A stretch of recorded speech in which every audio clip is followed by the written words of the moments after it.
Hey everyone, welcome back to the channel. Today we continue with the story and we're finally here at chapter 5.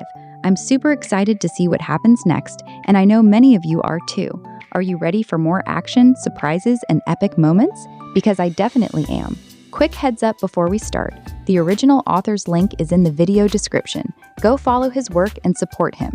And don't forget to join the original author's Discord. The link is also in the description. There you can talk directly with him, share theories, ask questions, and see exclusive images of the characters. It's the perfect place for fans. And now, without further wait, let's dive into Chapter 5. Enjoy it to the fullest. Tuesday, April 7th, 1992, 1 o'clock a.m. 6 o'clock a.m. Insomnia was an old acquaintance.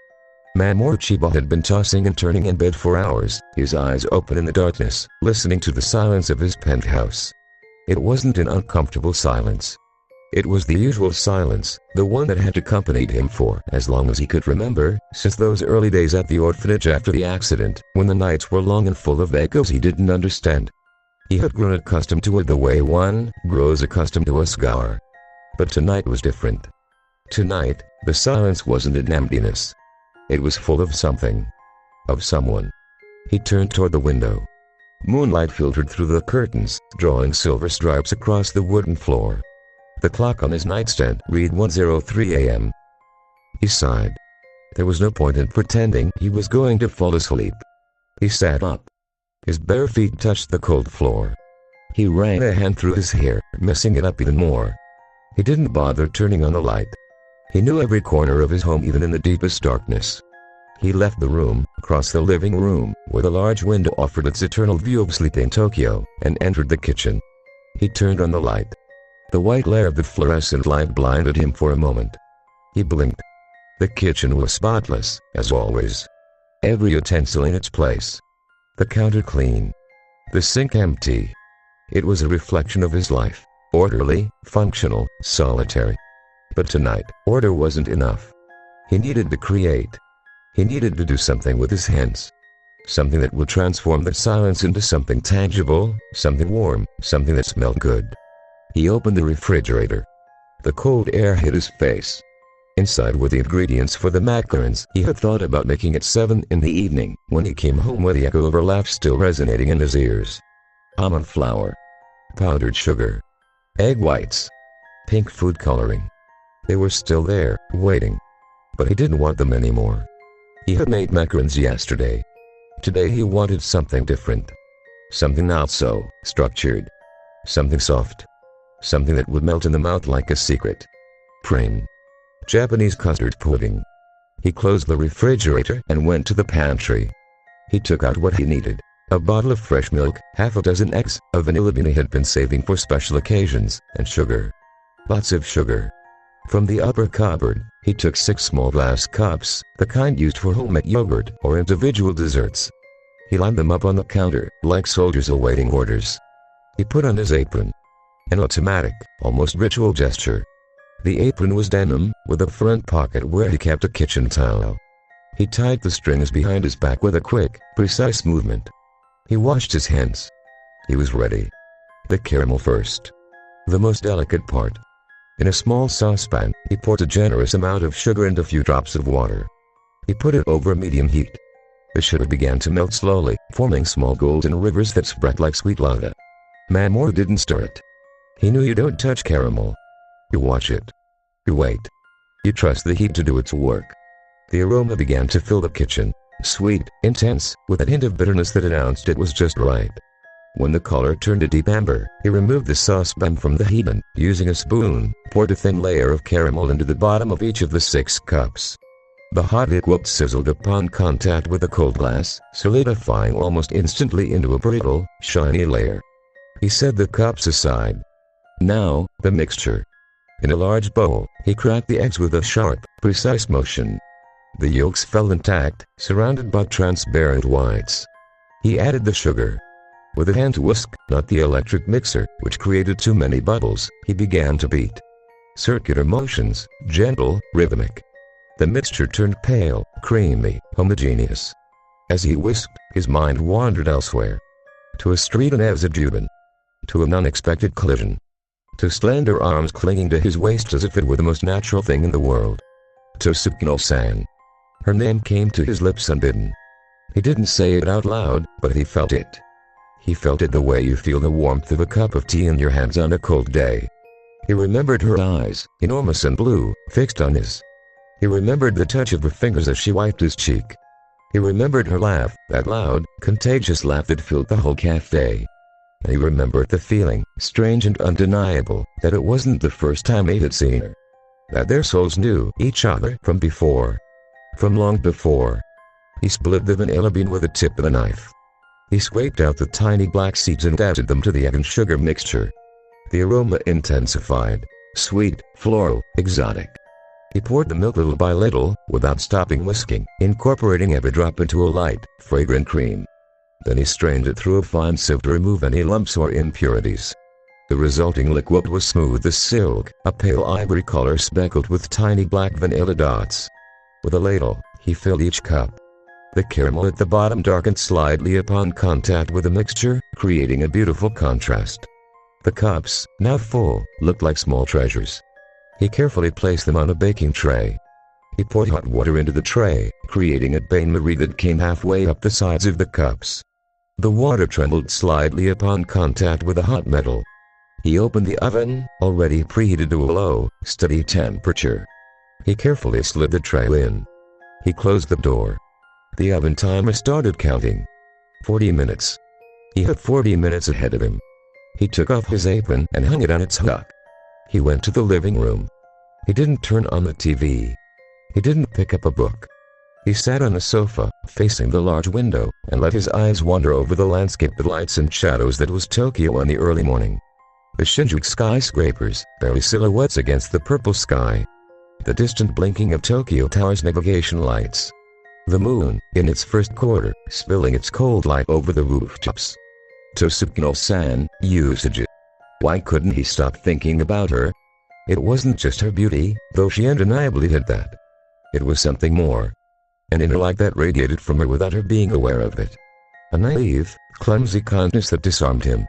A way of enjoying the small things, a kick, a laugh, a shared moment, that he had forgotten long ago. She reminded him of something. Something he had lost. Something he yearned for without knowing it. He got up from the sofa. He went to his bedroom. From his nightstand drawer, he took out a black leather notebook. It wasn't his sketchbook for the garden. It was another one. Older. More intimate. He opened it to a random page. His own handwriting, small and precise, filled the lines. They were notes. Dreams. Fragments he remembered upon waking and hurried to write down before they faded. Garden. Golden roses. Blinding light. A woman's voice. She calls me. Demon, what does it mean? Shining crystal. I hold it. It burns. But it doesn't hurt. A figure. Small. Hair tied in two buns. Blue eyes. She smiles at me. He snapped the notebook shut. His heart was beating hard. That figure. That description. Two buns. Blue eyes. Was it her? Was it Usagi? How could it be? He had never seen her before the first day of class. And yet, he had drawn her in his dreams. He had dreamed of her before meeting her. A beep interrupted his thoughts. The oven. The print were ready. He returned to the kitchen. He opened the oven door.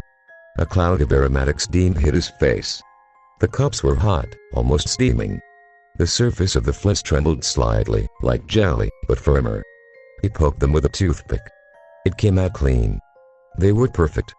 He carefully took them out, using a cloth to avoid burning himself. He placed them on a rack to cool. There were 6. 6 little cups of homemade print, with their caramel shining at the bottom and their smooth, velvety texture. 6. 1 for Usagi. 1 for Rami. 1 for Rei. 1 for Mikoto. 1 for, he stopped. Who were the other 2 for? He didn't know. He had simply ended up with 6. Perhaps it was his subconscious, already counting for a larger group. Perhaps it was his habit of cooking for a family he never had. Or perhaps, simply, he liked the number 6. He didn't dwell on it. He let them cool to room temperature. Then, carefully, he covered each cup with a piece of plastic wrap, smoothing it down so no air could get in. He placed them in the refrigerator, on the middle shelf, where the temperature was most stable. He closed the door. The kitchen clock read 2:17 a.m. He washed his hands. He took off his apron. He turned off the kitchen light. The penthouse was once again submerged in twilight. He returned to his bedroom. He lay down on the bed. He closed his eyes. The aroma of vanilla and caramel still lingered in the air, mingling with the natural scent of his own skin, vanilla, sandalwood, cedar, which he no longer noticed, so accustomed to it was he. This time, sleep came quickly, like a friend who had been waiting on the corner. And with sleep came the images. A garden. It wasn't the school's secret garden. It was larger, older, more beautiful. The ground was covered in soft, green grass, dotted with flowers he didn't recognize. In the center, a pond of crystal clear water reflected a sky of an impossible blue. And around the pond, everywhere, roses. They weren't normal roses. They were golden roses. Their petals shone with their own light, as if made of solid sun. Their scent was intoxicating, sweet, warm, ancient. Mamoru, in the dream, walked through the garden. He knew it wasn't real, but it felt real. He felt the grass under his bare feet. He felt the warmth of the roses on his skin. He felt a presence. Someone else was there. Someone watching him from the other side of the pond. He looked up. A small figure, wrapped in a white dress that floated in the breeze. Blonde hair tied in two buns. Immense blue eyes, looking at him with a mixture of joy, nostalgia, and a love so deep it took his breath away. She smiled at him. She reached out her hand. Demon. The voice was soft, musical, and resonated inside his head, not in his ears. Mamoru tried to move towards her, to go around the pond, to reach her. But his feet wouldn't respond. The more he tried to move, the farther away she seemed to be. Demon. Wake up. Remember. Come back to me. The figure began to fade, like sand between fingers. Her smile turned sad. Her blue eyes filled with tears that didn't fall. No, wait. Don't go. Who are you? Why do you call me that? But she was gone. The garden darkened. The golden roses went out one by one, like candles snuffed by an invisible wind. The pond turned black. And Mamoru woke up. He opened his eyes. His heart hammered against his ribs. He was drenched in sweat. The room was still dark, but the grayish light of dawn was beginning to filter through the curtains. The clock read 2:47 a.m. He ran a hand over his face. The dream was fading quickly, as all dreams do. Only fragments remained. Golden roses. A voice. A name. Demon. And her eyes. Usage's blue eyes. Was it her? Was she the one calling me? He had no answer. But the feeling of urgency, of loss, of longing, remained in his chest like a weight. He turned over in bed. He closed his eyes. He tried to fall asleep again. This time, the dream was empty. No images. No voices. Only darkness. But somewhere in the subconscious, a small flame had begun to burn. A flame that smelled of vanilla and caramel. A flame that had the shape of a girl with ridiculous buns and a radiant smile. In a modest house in the Azajuban district, Usagi Tsukino was also dreaming. She dreamed she was walking through a garden. An incredibly beautiful garden, full of roses that shone with golden light. The ground was soft under her bare feet. The air smelled of honey and something ancient, like an old book or a distant memory. In the center of the garden, a pond of still water reflected a starry sky that didn't exist in the real world. And on the other side of the pond, a figure. Tall. With white hair. She couldn't see his face, but she knew who he was. She knew it with the same certainty she knew the sun would rise in the morning. It was him. It was Hiromemo-chan. But at the same time, it wasn't.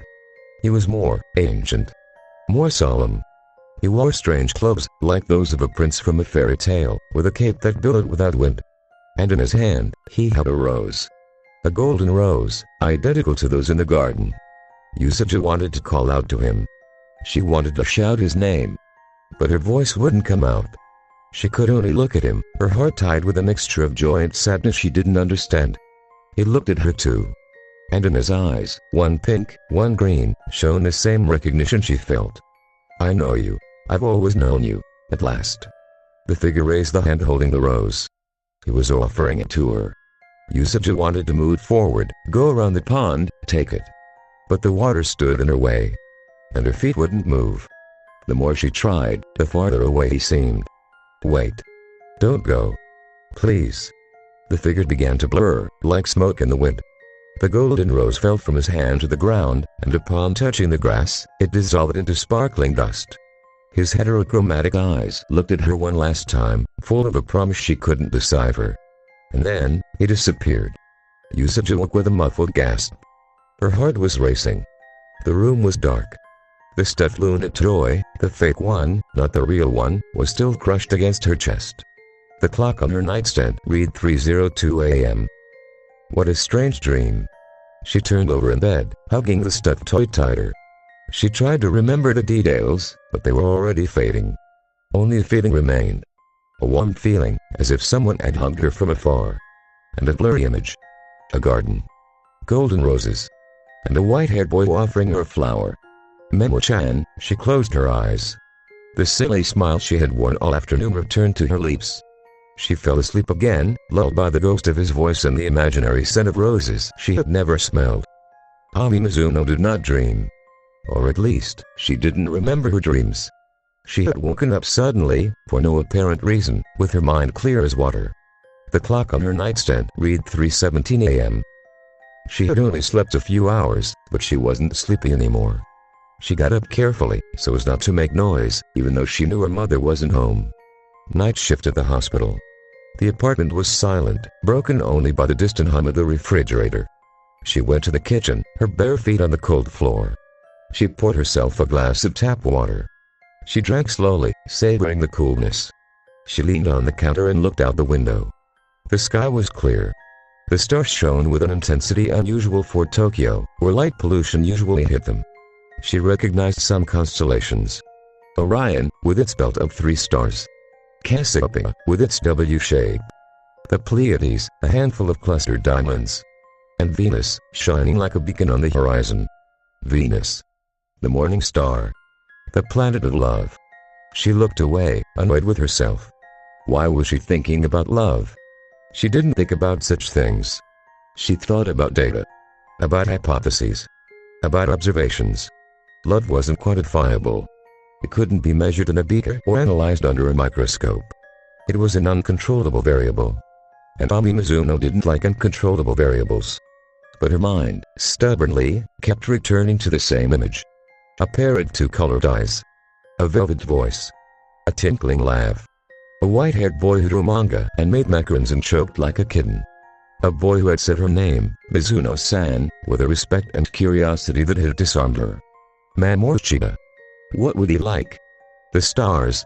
Probably. He seems like the type of person who would look at the sky searching for answers. Who would ask himself questions about the universe. Who would find beauty in the immensity of the cosmos. Like her. She imagined a scene that would never happen. The two of them together, on a hill away from the city, lying on a blanket, looking at the stars. He would point out a constellation to her. She would explain its name, its mythological history, its chemical composition. He would listen attentively, with those impossible eyes shining in the darkness. And then, perhaps, he would ask her a question she wouldn't know how to answer. Something about the meaning of it all. About why the stars shine. About why two people meet in the immensity of the universe. Nonsense. That's nonsense. That won't happen. She finished the glass of water. She left it in the sink. She returned to her room. She lay down on the bed, her back straight as a board. She closed her eyes. Sleep was slow to come. And when it came, it brought no images of stars or white-haired boys. Only darkness. But somewhere in the corner of her rational mind, a small crack had opened. A crack through which something like hope was beginning to seep. The fire never went out completely at the Hikawa shrine. Redehino knew this. No matter how much she stirred the embers and covered them with ash at the end of the day, a spark always remained. A burning heart beneath the gray skin. Like her. She had woken with a start, her heart racing, and the image of a golden rose seared into her retinas. The dream had been vivid, almost real. A garden. Shining roses. And a white-haired figure looking at her from across a pond. He didn't offer her anything. He didn't reach out his hand. He only looked at her. And in his eyes, one pink, one green, there was a question Ray couldn't answer. She got up from the futon. She put on a light robe over her silk nightgown. She left her room and walked silently down the hallway, her bare feet on the cold wood. She reached the fire room. The sliding door was slightly ajar. The moon filtered through the gaps, drawing silver lines on the tatami floor. She entered. She knelt in front of the hearth. The embers, covered in ash, barely emitted a faint orange glow. There were no flames. No visions. Only residual heat. And yet, Red felt something. A presence. As if the fire were watching her. As if it knew she was there and expected something from her. "What do you want from me?" she asked silently. "Why do you show me those images? What does he have to do with all this?" The fire didn't answer. It only crackled faintly, like a sigh. Red stayed there, kneeling, for a while she couldn't measure. Her mind was a whirlwind. On one hand, reason screamed that it was all her imagination. Stress.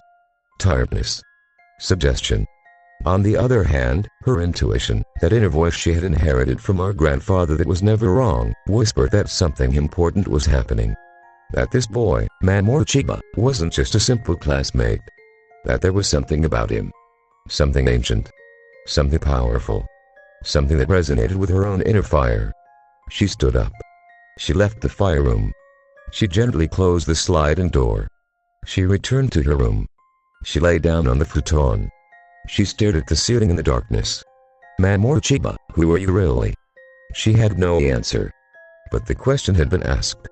And Rahino, when she asked a question, didn't rest until she found the answer. She closed her eyes. This time, sleep came without images. Only darkness. But deep in her mind, a small flame continued to burn. A flame that smelled of sandalwood and vanilla. A flame that had the shape of golden rose.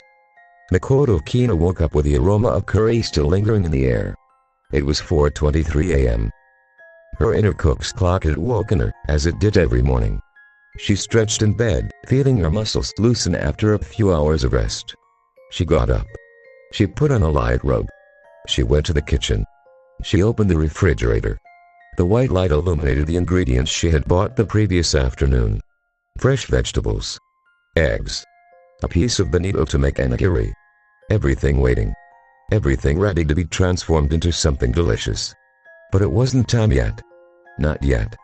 The onigiri had to be fresh, made just before eating them, so the rice would be at its perfect point. If she made them now, at 4 in the morning, by lunchtime they would be hard and dry. No. She would wait. She would make them just before leaving for school. That way they'd be perfect. She closed the refrigerator. She leaned on the counter and looked out the window. The sky was beginning to lighten.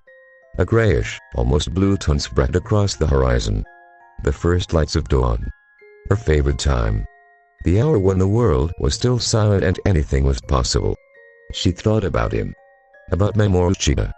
About his white hair, so different from anything she had seen. About his two-colored eyes, which had looked at her without judgment, without fear, without the condescension boys usually had when they saw her for the first time. About his voice, deep and calm, which had told her, "If you teach me not to burn the rice, it's a deal." And about his smile. That smile that lit up his whole face and gave her butterflies in her stomach. Will he like my curry? And my onigiri? And my tempura? I have to ask him what he likes. I have to make a list. I have to plan a menu. The idea filled her with a surge of excitement. It had been a long time since she had someone to cook for. Someone other than herself. Someone who truly appreciated food, the flavors, the textures, the love put into each dish. Her friends were wonderful, but Yusuji ate like a vacuum cleaner with no palate, Ami barely picked at food, and Ryu was always on a diet. Mamoru was different. Mamoru understood. Mamoru cooked. Mamoru was an equal. She left the kitchen. She went to her small balcony. The plants greeted her with their green silence. She watered them one by one, carefully, speaking to them in a low voice. "Good morning, little ones. Today's going to be a good day. I know it. I can feel it." The mint seemed to perk up, as if agreeing. The rosemary released its aroma when touched by her fingers. The lemon tree, in its large pot, showed small new shoots, green and tender, promising lemons in the future. Makoto smiled. She went back inside. She made herself a cup of green tea. She sat at the living room table, the steaming cup in her hands. She looked out the window. The sky was tinted with pink and gold. The sun was about to rise. Today I will see him. Today I will talk to him. Today, maybe, I'll ask him what his favorite dish is. The warmth of the tea comforted her chest. It wasn't just the warmth of the drink. It was the warmth of hope, of illusion, of the possibility that something good was about to begin. She finished the tea. She stood up.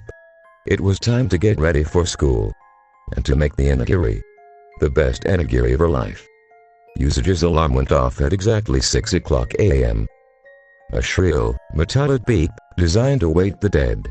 Usage, true to form, stretched out a hand without opening her eyes and hit the snooze button. Clack. Silence. She turned over, hugging the stuck unit tighter. 5 more minutes. Just 5. But the dream was already broken. And with it, the awareness that today was Tuesday. Tuesday. The second day of school.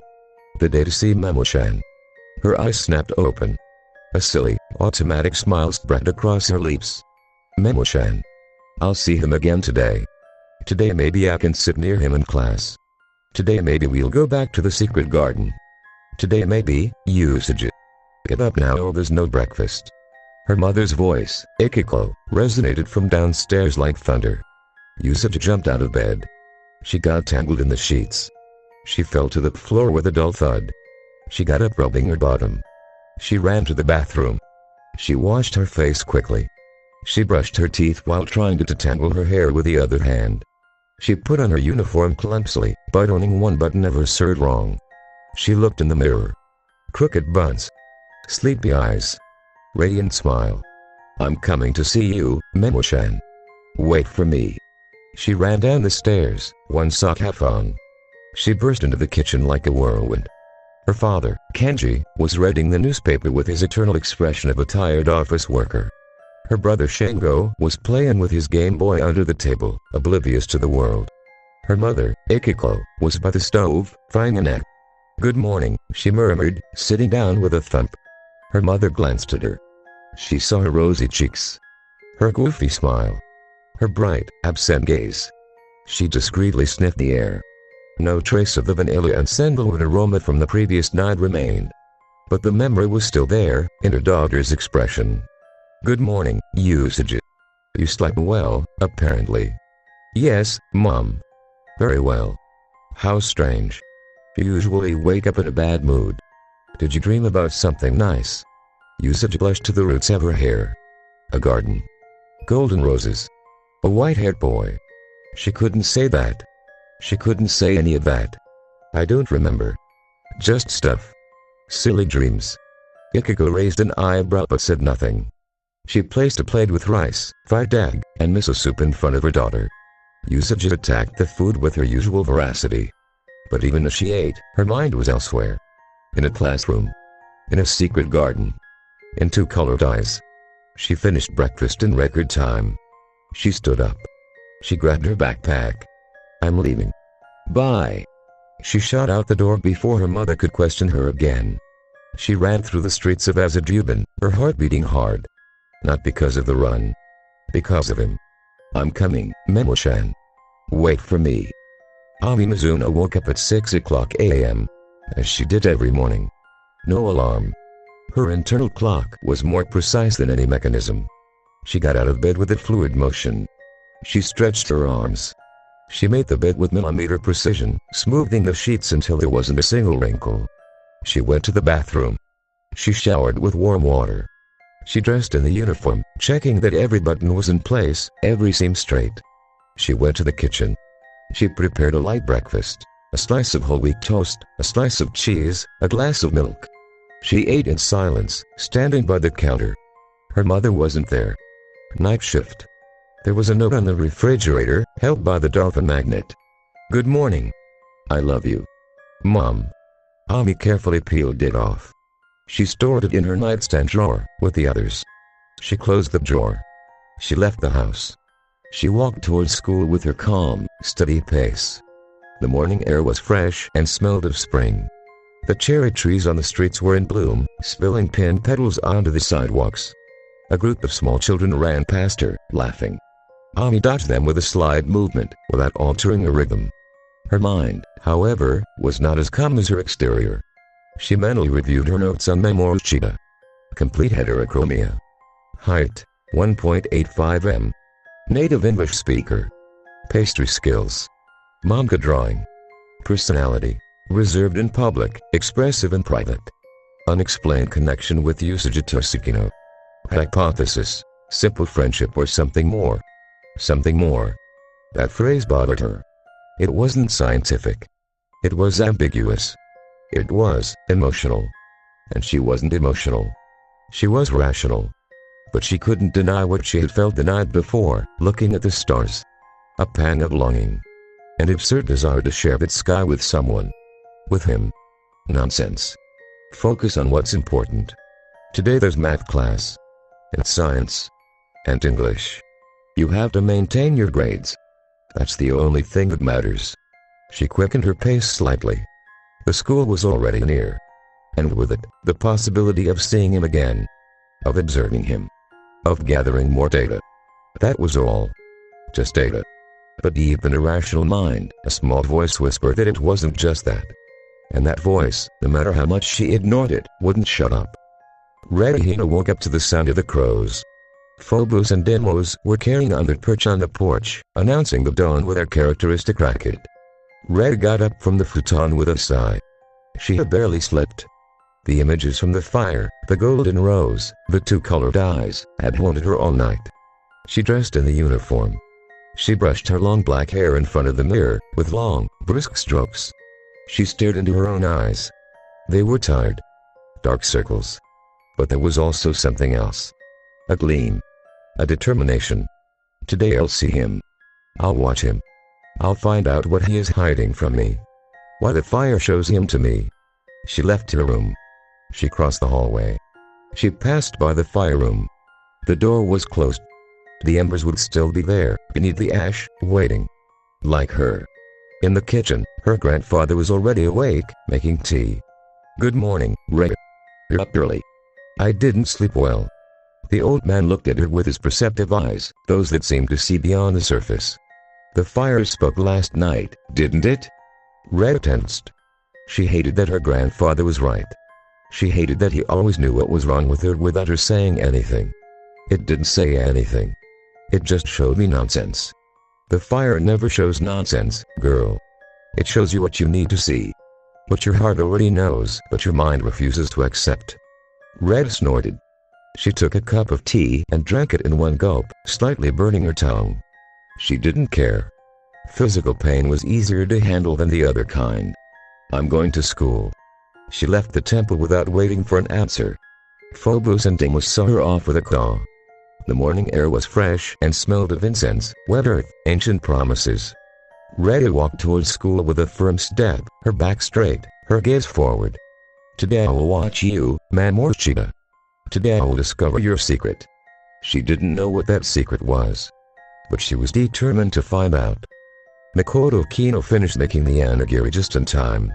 The rice was perfect, warm, sticky, easy to mold. She had cooked it with a piece of hemp seaweed to give it a subtle sea flavor. Then, with her hands moistened with salted water, she had formed perfect triangles. In the center of each, a generous filling of crumbled bonito mixed with a little homemade mayonnaise. She had wrapped them in a strip of crispy nori seaweed. And she had carefully placed them in a bento box, along with some pickled vegetables and a bit of Japanese omelette. 6 onigiri. Perfect.